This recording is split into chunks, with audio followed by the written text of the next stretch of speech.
don't see why you let yourself get this way over some guy. Why you don't do what everyone in Manhattan does after a bad breakup? You fly out to San Francisco and be a huge whore for a week.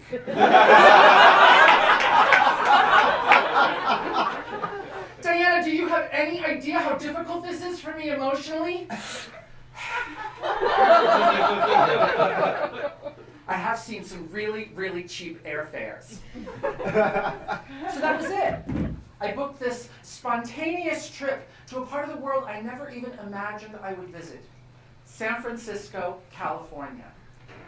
In 1989, people were afraid of going to New York, and what they didn't realize is that Manhattan was full of people that were terrified of leaving. I'm one of those people.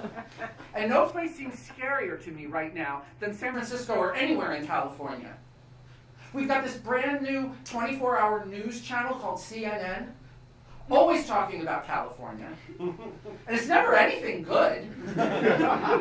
They just had this huge earthquake out there, and there's riots, and it seems like there's a mudslide every Thursday and an earthquake every Friday. You don't realize how big California is because all the towns sound so Mexican-ish.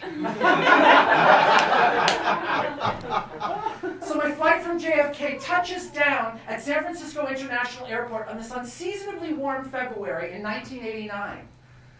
My very nice taxi driver is taking me on this whirlwind tour of San Francisco as we wind our way to my hotel. The Hotel Atherton in the Union Square/Tenderloin part of San Francisco. Everyone said that this was the New York part of San Francisco.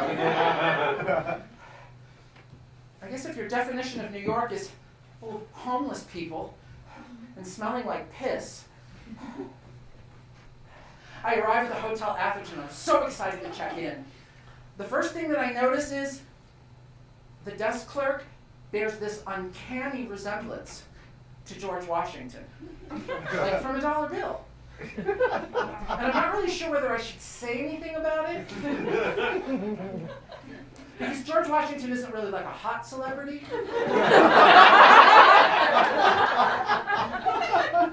She looks like she's really, really busy.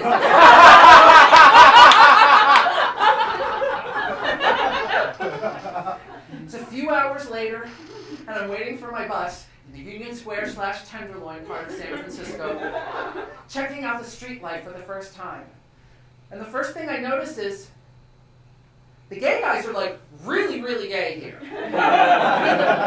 like village people gay. And even the drags, it's like nothing I've never seen before. I've lived in cities my entire life. I've lived around drag queens my entire life.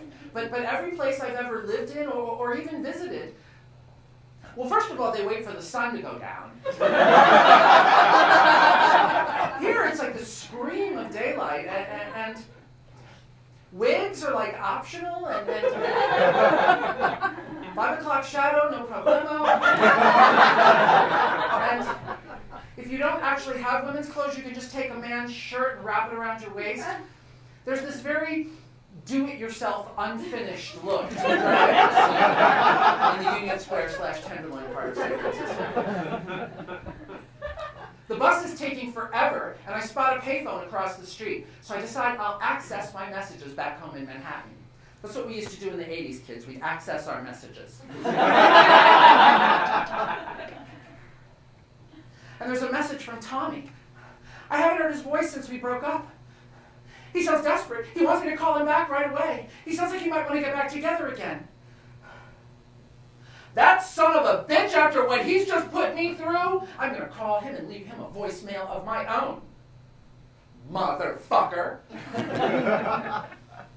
Oh, he picks up. I love you, and I miss you. I'd do anything to get back together. Without you, I'm not...